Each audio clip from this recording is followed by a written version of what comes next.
Hi guys! Ngayon ay ituturo ko sa inyo kung paano magpunta sa Philippine Consulate ng Nagoya.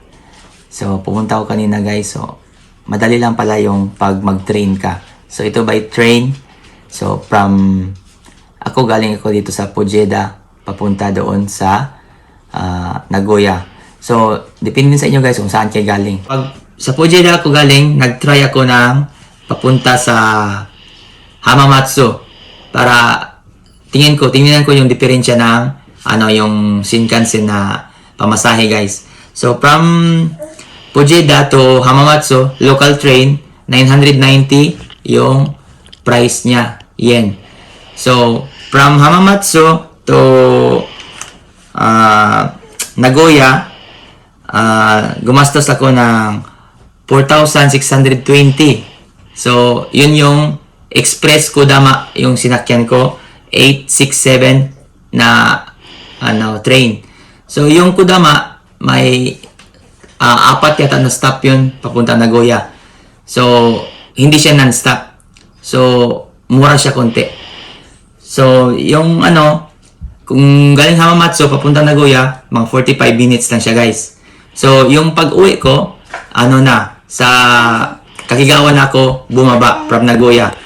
So, ang diferensya lang pala yung 220 yen lang, guys. So, mas maganda kung galing kayo dito sa may Yaiso o mas sa Kakigawa kayo kasi hindi crowded. Tapos, 220 lang yung diferensya. Tapos, yung oras nyo, mas matipid kayo ng oras nyo na mas, yung oras nyo. Mapabilis kayo papunta doon kaysa mag-local train kayo. Kasi malayo pa ang, yung Kakigawa pa Hamamatsu. So, depende siya konti lang. So, from Nagoya to Kakigawa, 4,840 lang sa Shinkansen. So, konti lang yung diferensya, guys.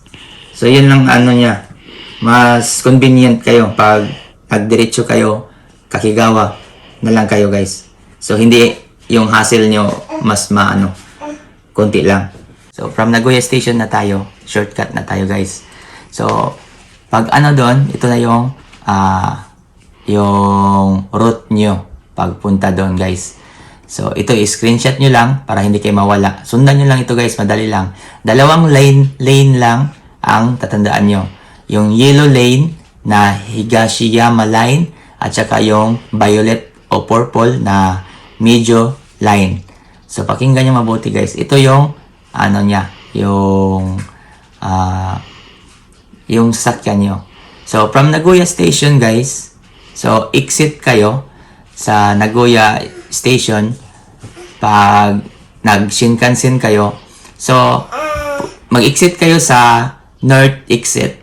So, sa left side yun banda, guys. So, labas kayo sa station mismo.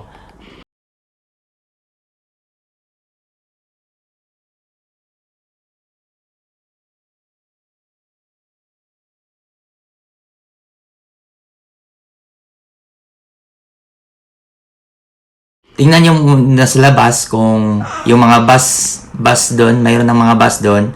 Kung diskumpiyado kayo, pwede kayo magtanong sa police doon.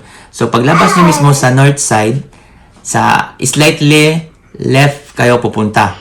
So, mayroong subway doon. Paglabas nyo mismo sa Eki, mga 30 meters lang siguro.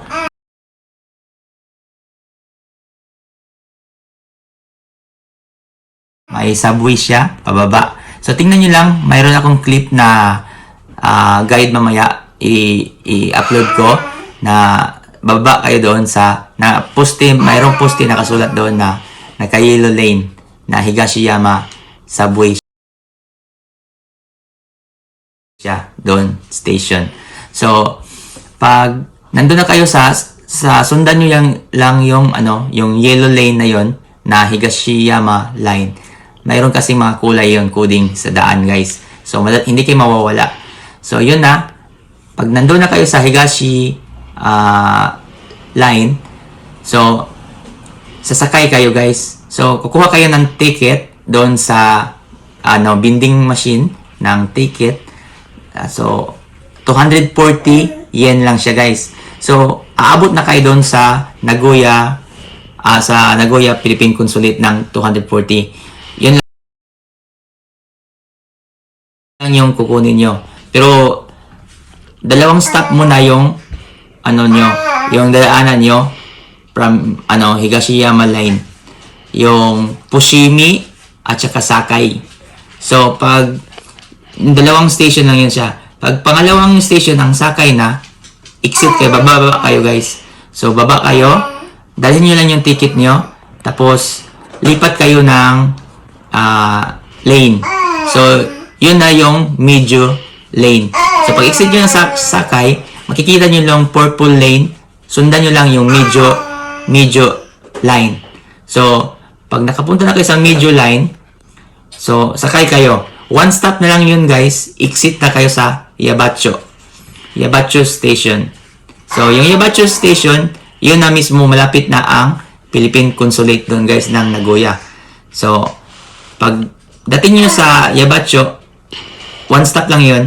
So labas na kayo guys. So yung tatandaan nyo, yung exit number 5 kayo lalabas.